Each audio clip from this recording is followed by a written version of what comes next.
The purpose of use of multiple methods in cross-cultural training is to advance the learning process through the learning stages to develop cultural intelligence and international cultural competence. You see, monotony should not be there in any of the training. There must be some kind of new things or innovative things so that learning process will be faster and training will be effective.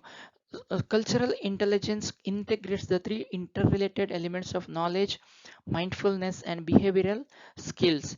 International cultural competence goes a step further with a more complex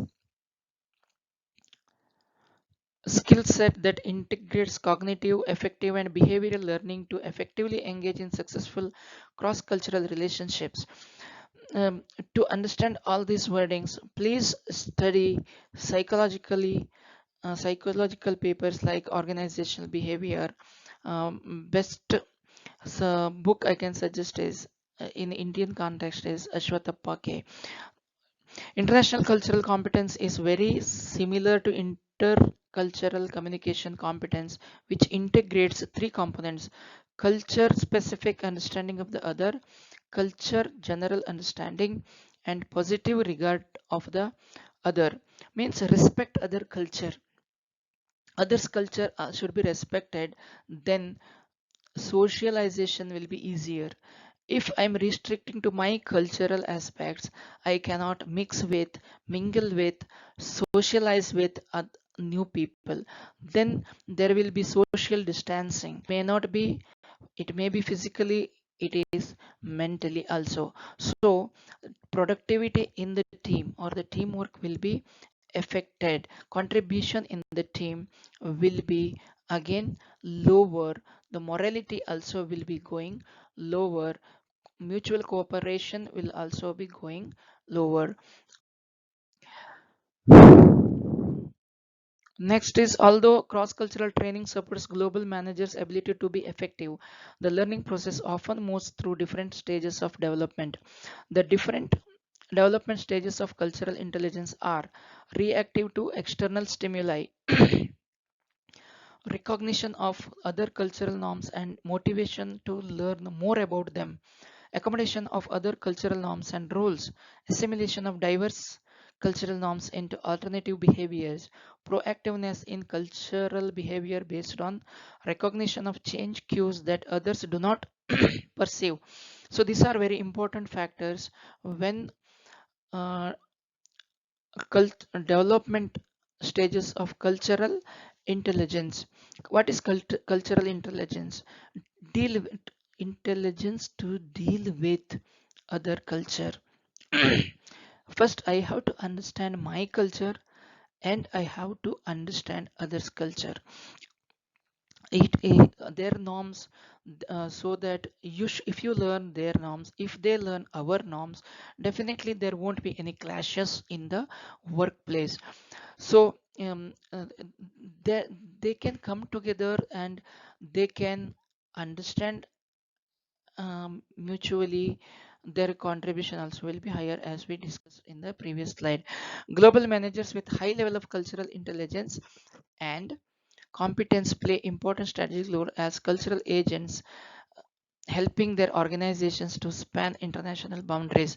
C agents require both the ability to navigate different cultures and the legitimacy from different cultural perspectives, including organizations within the local community. Organizations have increasing needs for global managers to fill the role of C agents because demands for globalization increasingly depend on successful relationship with strategic alliance partners, international vendors, and global customers. These agents will always help to make two different cultures come together. In many ways, how a society addresses issues of multiculturalism creates an orientation that enables its citizens to live and work together in a global community. So acceptance is the ultimate thing, what in these slides what we discussed. So acceptance, accept other people how they are, as they are.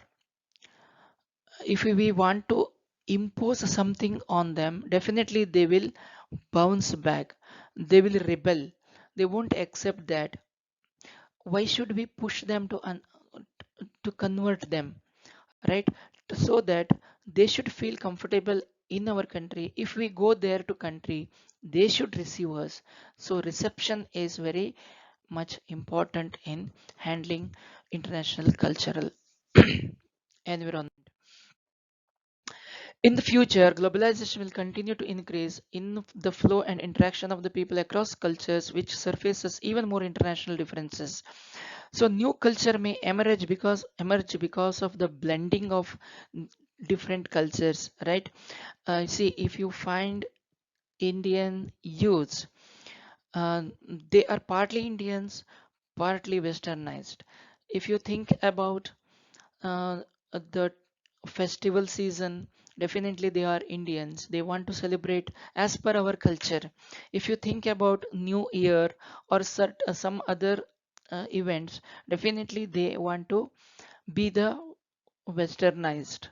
So here the new trend will develop, new culture will develop, so that will be again uh, easy to handle, because we understood the positiveness of the western and the positiveness of the eastern part. So the perfect blend will be there in that generation, so it will help in handling the international differences. Mm, in addition, government leaders have opportunities to shape their national culture and support international competitiveness with new multiculturalism policies that promote both the inclusion of multiple cultural identities and the development of local communities in an era of globalization. So in the future also we can think upon uh, this culture will be main part in dealing in international business, because people will be migrating from one place to another place. They have to local culture, then they have to learn the local language, local preferences, right? Everything will be handled, or it is a requirement of the present era.